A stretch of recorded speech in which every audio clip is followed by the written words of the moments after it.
into this. So Elias Pettersson and Quinn Hughes are still trying to figure out a contract deal with the Canucks, and I believe they're in Michigan right now, just training and waiting until this gets sorted out. So I'm gonna kind of let you take this one, Matthew. What's going on here, and what do you think?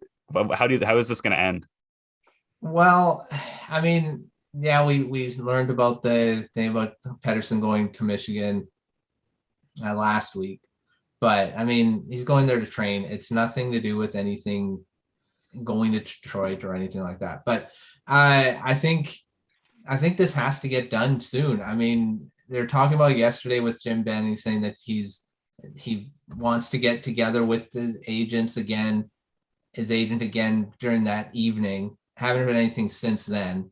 But I mean, I think it has to be hopefully get done before preseason's over, because I mean, as much as Pettersson's training and he's keeping up his workouts, which is great, he has to get into games and actually play. I guess he's probably going to be playing with his regular line mates, JT Miller and Brock Besser, which, I mean, they've played together before. It's not going to be a huge deal for him to get chemistry or whatever. But the more the preseason goes, the more, I mean, I'm not saying Nick Batan's going to be the top line center for the Canucks to start. He's playing with Besser and Höglander. I mean, we'll see. I think it's going to get done within the next few days, and just the pressure will start getting more intense, I think, as the regular season gets closer, because they don't want to start the season, have opening night, and Pettersson's still not in the lineup. I mean, and Hughes as well. I think the Hughes contract, personally, I think the Hughes contract's already done. Pettersson's gets done, Hughes will be right behind it. But I mean, we'll see how that goes. But overall, I think it's just going to be within the next few days before the regular season starts. I don't know. Pettersson's been playing around. I know he's been taking things in and out of his Instagram bio and stuff, kind of playing around here. Do you think there's any sort of relationship issues between these players and Canucks management, or you think this is just? I don't think so. I think it's more like right now they're not even involved in the negotiations. It's their agent. I mean, their agent is the one going to the negotiations and all that. I mean, yes, they do check in and say, well, I'm sure they talk, but the agent's there doing all the work, all the talking and all that stuff. So, but I mean, and he's just taking in whatever he's doing right now. But, he missed the bag skate. He missed all the training camp stuff that Travis Green usually does. So, I mean, I'm sure they're happy about that. But as much as I was there watching that bag skate, and oh my gosh, it's pretty intense watching that live. So overall, I think they're just kind of sitting around, not sitting around, but waiting until it's over and then they'll get here. But I don't think there's any real issues with management, or at least I hope there's not. And this is just what happens with these big stars. I mean, you got Brock Besser had the same set. He was already signed by now. I mean, it was day 2 of training camp when he signed, but and doesn't seem like there's any bad blood between the two sides. So I think it's going to be okay. I'll get your thoughts on this too, Sean and Adam. Do you want to go first, Adam? How do you think this all ends? When do you think it ends? What do you think the deal comes to? Well, there's an added factor in with the Hamonic situation, which I'll talk about, I guess, after. But one thing that is kind of messing around with this whole situation is guys like Rasmus Dahlin signing for $6 million when he really shouldn't be signing for $6 million. Kaprizov coming in at, was it $9 million, I believe? Mm-hmm. So the market is changing very quickly to the point where, Hughes, where he might have taken a $7 million, says, well, Rasmus Dahlin got $6 million, which means I'm now an $8 million player. And the Canucks, for whatever people say, they are in some sort of cap issue. They have the $3 million Luongo recapture penalty, and they're pushed to the brink on these contracts. They can't sign 2 $8 million contracts. That's where this Hamonic thing comes in. Hamonic is a $3 million player. There's a lot of reports out of Vancouver, and we don't know what's 100% true, but is very possible that Hamonic does not play for the Vancouver Canucks this season. The opt-out date is Friday for players, but it's possible that he also gets traded before then. That was the latest report. There's some questions about vaccination policies and things like that, where if you don't want to get vaccinated, you don't really want to play for a Canadian team because of traveling across the border and everything like that. We don't know if that's for sure what's going on here, if it's family related, what's going on. But if he does not play, that frees up $3 million worth of cap space. And then Pettersson and Hughes, the Canucks can offer them a little bit more. They can go and they say, where, you know, $7.5 and a $9 million contract weren't workable. Now you have that extra $3 million, and now you can make that work. So I think that this Hamonic situation is going to play a big factor in this. If he does not stay with the Canucks, I think that as soon as they find out on Friday that he's opted out of the season or whatever, that Hughes and Pettersson will sign Friday night. I think it's as soon as that Hamonic deal is no longer on the books, you'll see the deals get announced pretty quickly right after that. And I'll get your thoughts, Sean. First, I want to ask, how old is Hamonic right now? He's 30s, right? He is 30, I believe. 30, 31. Around there. He opted out of last year too, right? He opted out of the bubble. Playoffs. He did play the regular season. Okay. And just some credit to Adam. I think on this show, he actually, at the end of the show last week, he ended up breaking the Pettersson going to be with Hughes there. So shout out to you for that, bud. I don't know enough. I'm not read up enough, on the Canucks cap situation to throw numbers out. But I will say is I completely agree with you saying how the market is changing and that's going to completely affect the contracts. It's going to happen to Adam Fox and the Rangers this upcoming offseason. You took certain guys this past offseason and get the contracts they got with a flat cap. Granted, the cap may increase $1 million. I've heard, if I recall, it was on 32 Thoughts in an interview with Bill Daly. But I think that's going to make things difficult. These guys are still looking for contracts, rightfully so, but the cap's not moving anywhere. And I think that's really going to tie up a lot of teams, especially to talk about the Rangers again. I think that considering he won the Norris and he is, knock on wood, arguably the next coming of Ryan Leach, arguably that's, don't want to jinx anything or put that bad juju, mess with the feng shui, but to me, I'm going to harp on Fox. If he were to sign for 8.5, that would be taking a team-friendly discount. That'd be going Boston Bruins style right there, based on what he's, winning the Norris, assuming he has another high, number one defenseman type year. So that's definitely going to have that effect on these teams, like as you said, these contracts. The same type of situation for the Canucks. And also, you love when you can barely read your own handwriting. I should be a doctor. I really should. So I think that, and this could just be complete out of left field. Part of the reason you said you think that they got the Hughes contract done, part of the reason they didn't announce it is because they don't want that number coming out and then that affecting the Pettersson deal. Do you think that that's a realistic possibility? Do you think it's even logical to think that, or do you think that their boys, they're going to talk about their contract, what they're looking at? Matthew, I'll ask you off the top. I'm still going to go to the fact that it's their agent doing this stuff. I mean, they have the same agent, remember, and they're talking. They're the ones doing all that. They're looking at the comparables. They're looking at that. I say that the Hughes one is done because I think that's the easier of the two contracts to get done. I mean, there could still be bridge deals too. I mean, we're not sure, but if they're going to be long-term either. I mean, there's talk today on Twitter about it being a 5-year deal. And that would bring them right to free agency. And it's like, that doesn't really make sense from a standpoint of the Canucks, because all of a sudden you have 5 years and then he looks at, oh, now he can just leave. And it also depends on what the Canucks are doing in the 5 years. He's already said he wants to play for a winning team. If the Canucks aren't a winning team 5 years from now, he's gone. I mean, that's just 100%. He's gone free agency. There's nothing. So, I mean, I'm saying the Canucks are probably going to be a winning team in 5 years because just based on their team. But I mean, the defense still doesn't look too good right now. Without Hamonic, it's even worse. So, I mean, that's a whole show, another show.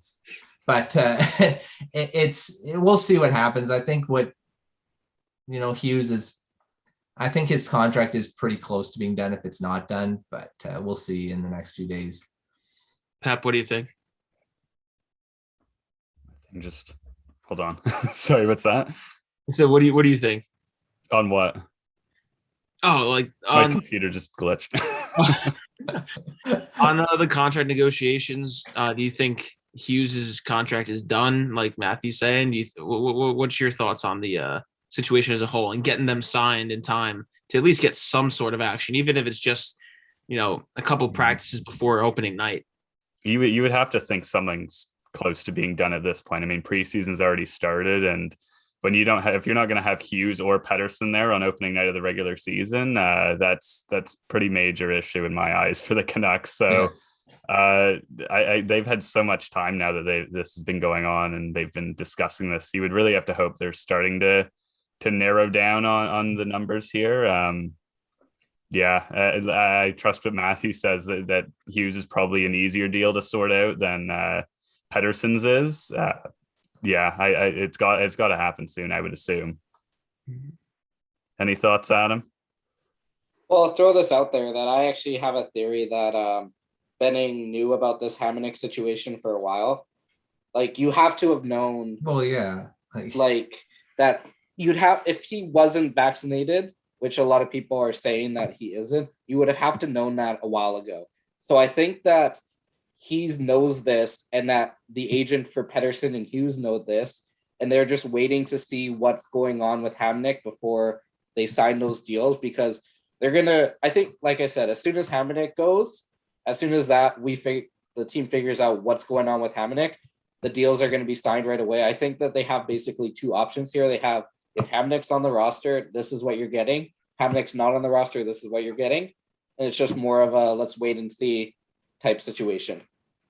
Maybe that's why they're going to train together instead of just doing their own thing. You get a lot also more best done. friends. So. Well, but you also get a lot more done when you're working with, it's different, just a couple guys skating together than a couple guys who are actively playing together.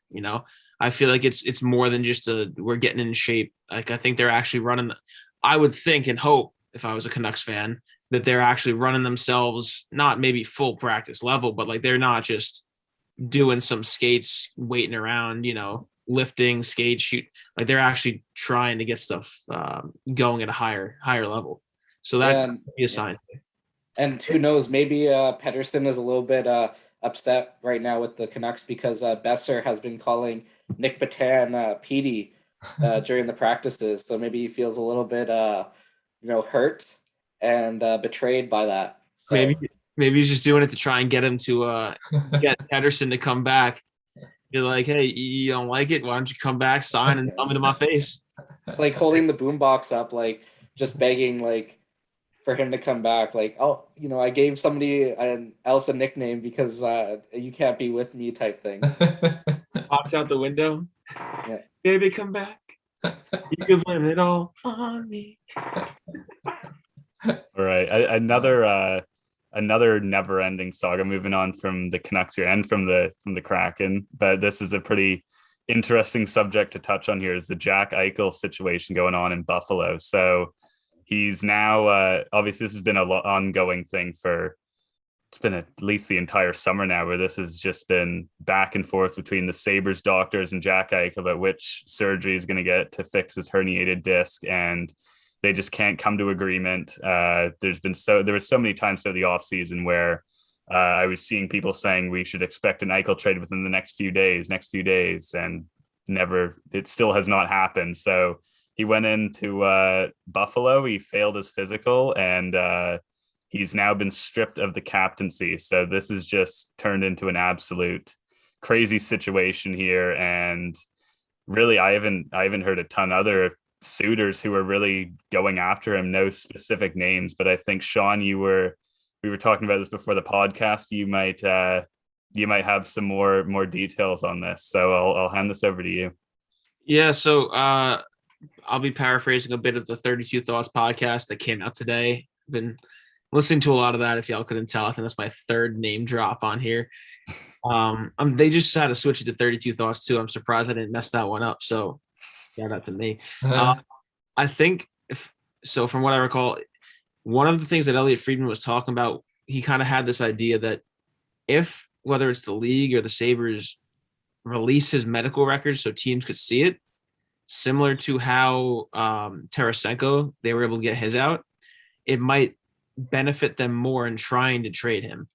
If other teams can actually see those records, then it might be easier to justify the return that the Sabres want to give. The Sabres are looking for. And then thus could facilitate a trade. Another team could let him get the procedure he wants, and we could have Jack Eichel back in the hockey world.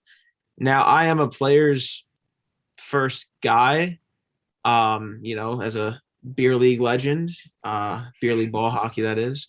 Yeah. So I'm all about the players. I understand the business aspect of how it is in the CBA that the players agreed to. But at the same time, this is more than just hockey, because it's going to affect his quality of life following the game. It was not like he was, playing ultimate frisbee and tore his ACL or something. It was a hockey injury. If I recall, it was on a hit from Casey Cizikas, New York Islanders. So I think that as much as, and it is like if I recall, an $80 million investment that the Sabres did make in him, yes.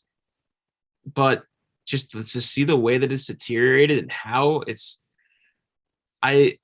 when you were opening this topic, the word of how it was being handled as classless came to mind. Then I feel like that's a little harsh.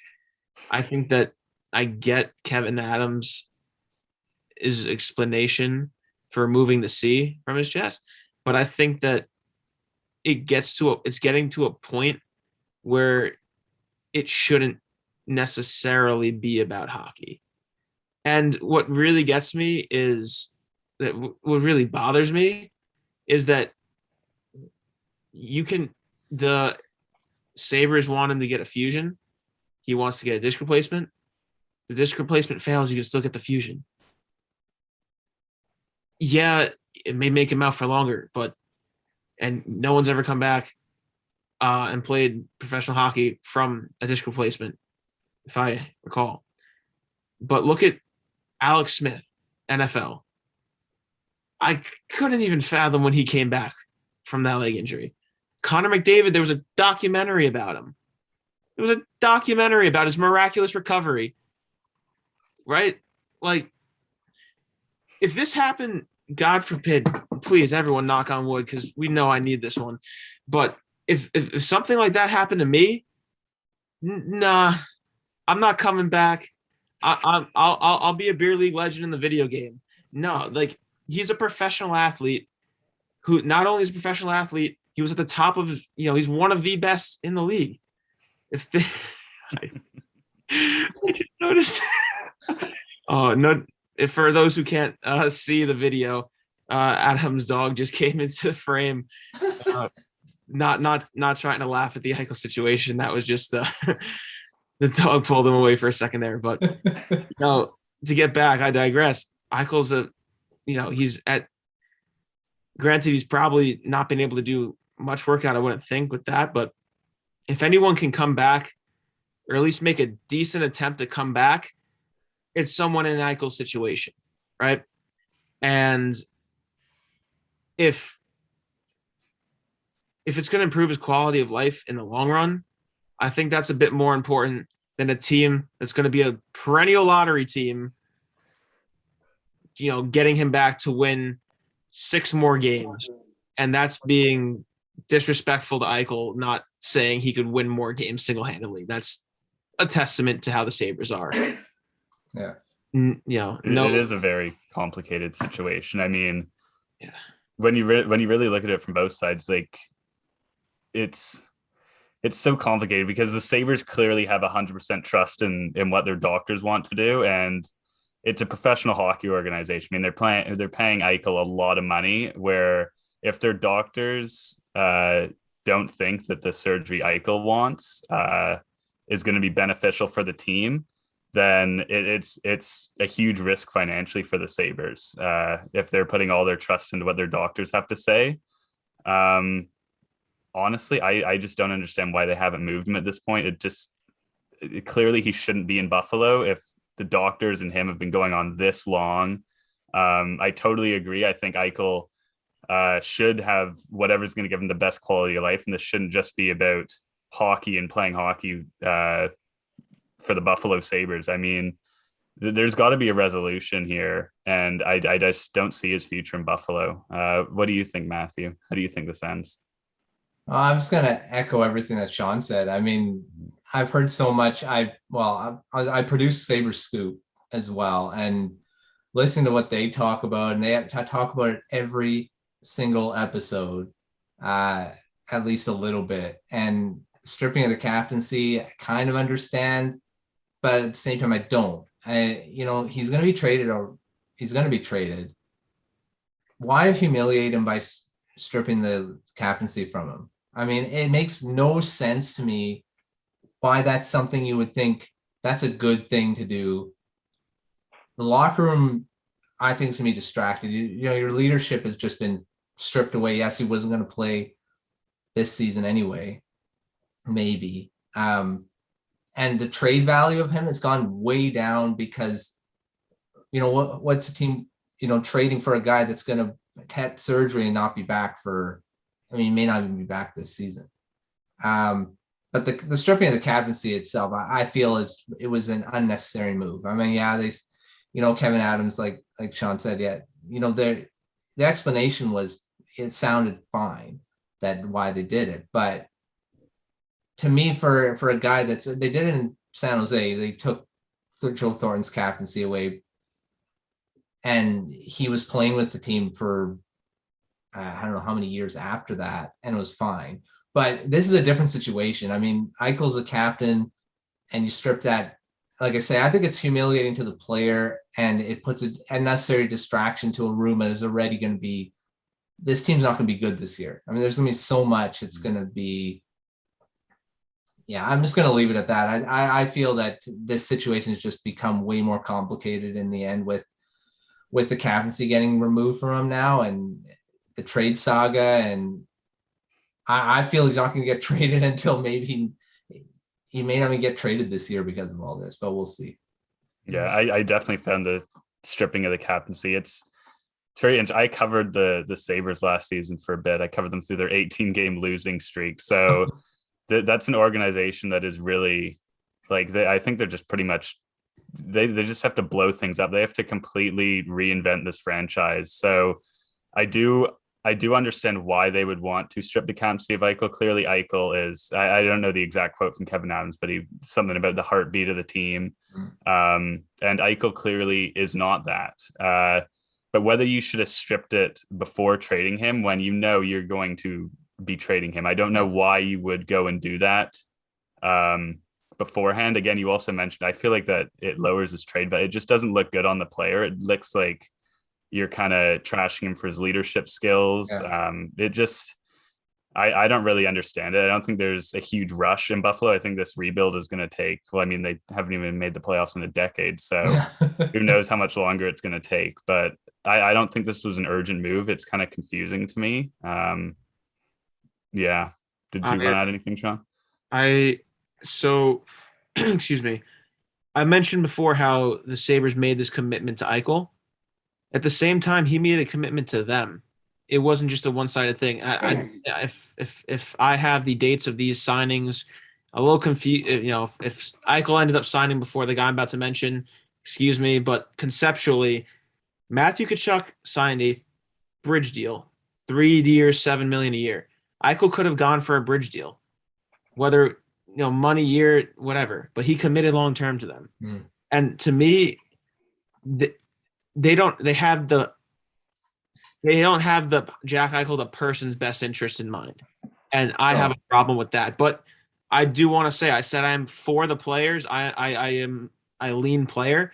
If the situation was flipped and Eichel wanted the fusion and the team wanted the replacement, my thought would be the same, in the sense of, if you get the replacement and it doesn't work, you can still get the fusion. It's why not? If it's a potential that could work, why not try it? Now I might be a little off with this one, but if I recall, it would be a quicker recovery from the replacement. Yeah, whichever one the doctors were suggesting, I believe, is the quicker recovery. The team doctor or the outside? The team doctor. Okay, so that would be the fusion. So excuse me if I was off with that, but still, if the fusion should be the last resort, because I'm not a doctor. Well, I should be with my handwriting. I'm not, but it doesn't seem like you can go back from that. And at the end of the day, because I mean, would we really be surprised if Jack Eichel resents the Buffalo Sabres for the rest of his life for this? I would. Loyalty is big to me, between employer, employee, etc. Whether it's upper management to middle to lower to whatever it may be. To me, they don't have the person's best interest in mind, and I have a problem with that. If Jack Eichel never played hockey again, and I mean, I don't get to watch too much of him, I enjoy it.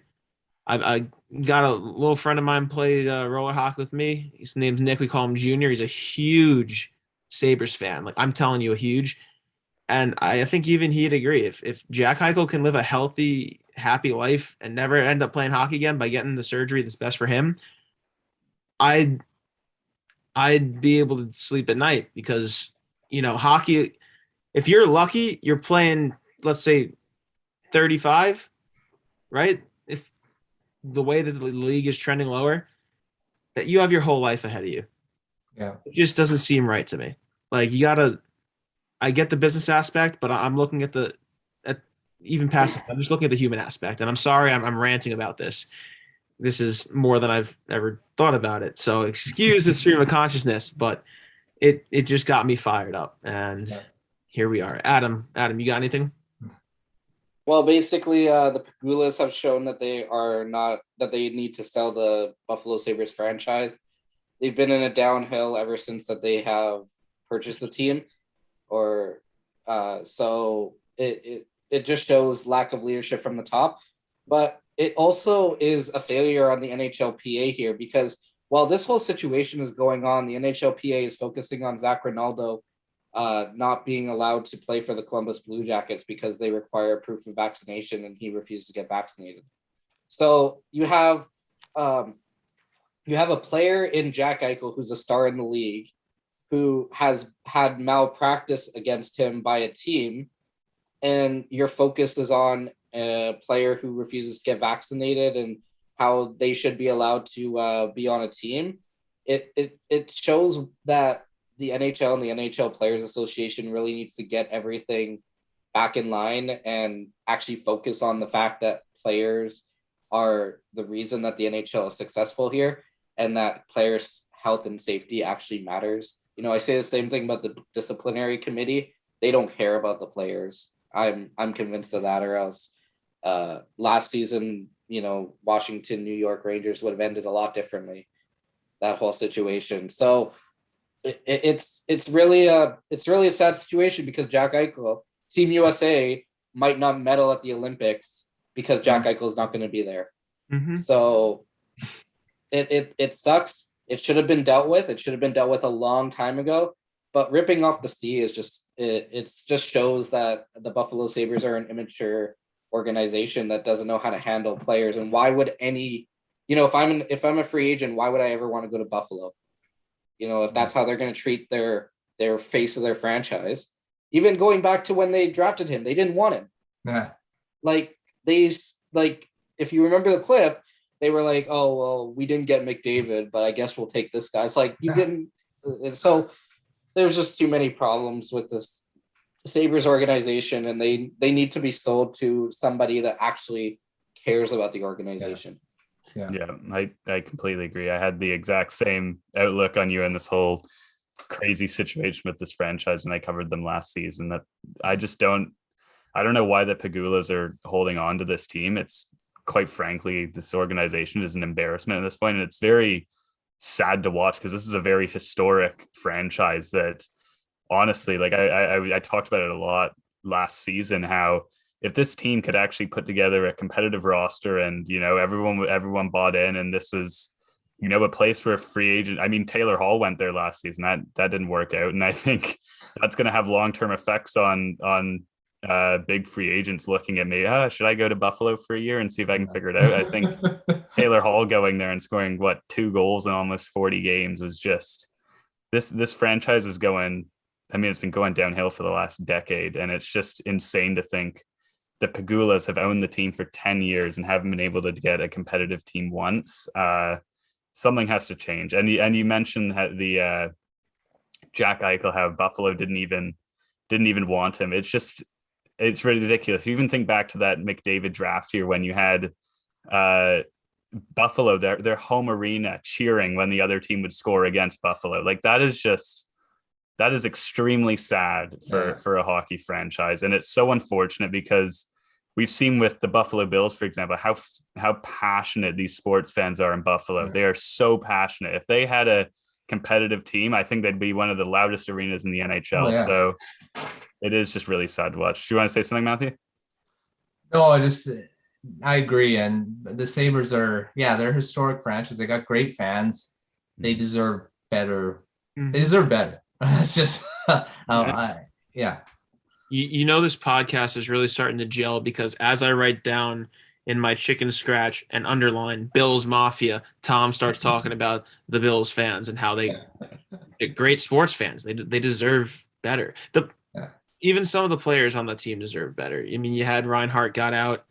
I think, and I mean, this could be a whole other discussion, and I am not entirely read up and don't get to watch him as much, but from what I saw of Casey Milstat before he turned pro, World Juniors, with a better team or even a different team, I mean, he could have progressed a lot faster. No? Do we think he was mismanaged a little bit? Yes. Yeah. I think he was rushed in his development process, but he did play a bit better last season. He showed some flashes. So it's for fans, for the players, for the town. I never thought really had a conversation about should this team be sold to somebody else, not relocate or anything, just sold to someone in Buffalo, because it is despite their 18 feet of snow every time it snows. The puppy made another appearance. Despite the 18 feet of snow every time it snows, it's a great sports town, and fans deserve better. Some of the players deserve better, and Jack Eichel deserves to be able to live a healthy life, right? Yeah. It would have been great if Jack Eichel had worked out there. I mean, I actually I live in Toronto, and I go to more Sabres games and Leafs games just because it's so affordable, and it's only just an hour down the road. So Jack Eichel, when you see him in person, he is an incredible player. So I do really hope this whole situation works out and he gets traded to a team where he can thrive and get a surgery that's going to work out for both the team and the player. So that's the best situation here, the best ending to the story in my eyes. So, but I hope the best for Jack Eichel and for Sabres fans. And what a crazy situation. Yeah, man. It's entertaining, at least. Yeah, it is going on a bit too long, but yeah, I'm afraid it'll kind of overshadow some other storylines in the NHL. And I almost said NFL. I usually misname other titles or leagues with NHL in the cup, so that was odd. But I think I'm a little afraid it might overshadow some other storylines, as you just talked about.